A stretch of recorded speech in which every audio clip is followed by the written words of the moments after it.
Hello दोस्तों, मेरा नाम है राहुल। इस वीडियो के बनाने का मकसद यही है कि कैसे देश में भ्रष्टाचार हो रहे हैं, युवा लोग क्या कर रहे हैं। लेकिन हाँ, युवा लोग ये वीडियो को जरूर देखें। अंग्रेजों में और आज की सरकार में ज्यादा अंतर नहीं है। अंतर बस इतना है, अंग्रेज हमें गुलाम बनाकर लूट रहे थे। आज की सरकार मंदिर, धर्म, भ्रष्टाचार और पेपर लीक के नाम पर लूट रही है। जब तक इस देश का युवा नींद से नहीं उठेगा, तब तक ये तानाशाही सरकार देश को ऐसे ही बर्बाद करती रहेगी।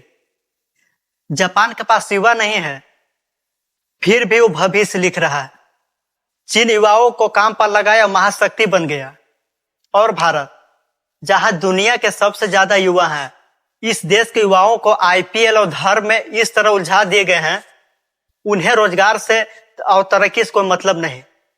ये वही भारत है जिसके मिट्टी में खुदीराम बोस, भगत सिंह, चंद्रशेखर आजाद, सुभाष चंद्र बोस जैसे क्रांतिकारियों का जन्म हुआ। आईपीएल खत्म हुआ, जो खिलाड़ी जीत कर गए वो भी खुश है, जो हार कर गए वो भी खुश है। लेकिन जो युवा इन्हें सपोर्ट करते हैं, वो आज भ्रष्टाचार, पेपर लीक और बेरोजगारी जैसे समस्याओं से जूझ रहे हैं। लेकिन भ्रष्टाचार के खिलाफ कोई खिलाड़ी पोस्ट नहीं डालता, क्योंकि इन खिलाड़ियों को अपनी लाइफ से मतलब है, हमारी और तुम्हारी लाइफ से नहीं। भले तुम्हारे लिए क्रिकेटर भगवान हो, लेकिन उनके लिए हम और तुम सिर्फ एक फॉलोअर है। वीडियो हमारे देश दलाल मीडिया के लिए है, जिनका मानना है अगर पेट्रोल डीजल पर 7-8 रुपया बढ़ भी जाते हैं तो इससे कुछ खास इम्पैक्ट पड़ेगा नहीं। वैसे अगर ऊपर से देखा जाए तो 7 रुपए के इजाफे से कोई बहुत बड़ा फर्क नहीं पड़ता। अब ये वीडियो देखने के बाद मुझे ये चीज तो पता चल गया कि ये भी अपने पिताजी की तरह चौथी फेल है, जिसको ये तक भी नहीं मालूम है सिर्फ पेट्रोल डीजल के दाम बढ़ने से कितने चीजों पर इम्पैक्ट पड़ता है। सबसे पहले तो ट्रांसपोर्ट महंगा होगा। ट्रक, बस, ऑटो, कैब, हर एक चीज का फ्यूल कॉस्ट बढ़ जाता है। सब चीज, सब्जी और राशन भी महंगे हो जाएंगे, क्योंकि सामान को एक सिटी से दूसरे सिटी तक ले जाने में ट्रक का यूज होता है और ट्रक में डीजल ही यूज होता है। ऑनलाइन डिलीवरी चार्जेस भी बढ़ जाएंगे।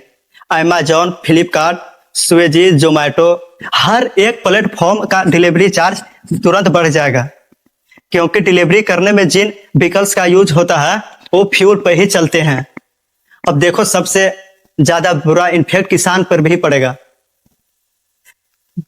फ्यूल के दाम महंगे होने, फ्यूल ना मिलने की वजह से किसानी तक भी नहीं कर पाएंगे, क्योंकि ट्रैक्टर में भी फ्यूल ही यूज होता है। इन्फ्लेशन बढ़ता जाएगा और धीरे धीरे हर एक चीज महंगी हो जाएगी।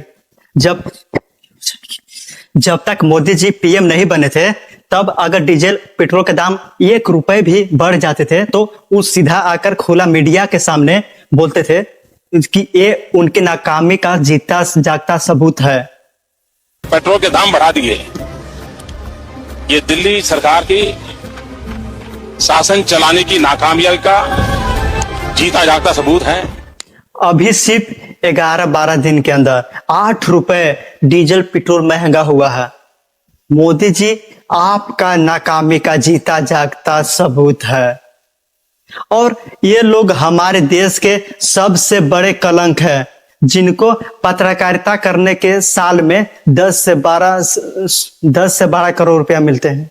पत्रकारिता के नाम पर इनको सिर्फ मोदी सरकार के तारीफें करना, मोदी सरकार के तालबे चढ़ना और ओपोजिशन को नीचा दिखाना, बस यही आता है। देश का बेड़ागर करने में सबसे बड़ा अगर हाथ किसी का है, वो हमारे देश के दलाल मीडिया क्या है। जो काम हमारे देश के दलाल मीडिया पैसे लेकर भी नहीं करते हैं, वो काम हम जैसे क्रिएटर, यूट्यूबर सब बिना पैसों का करते हैं।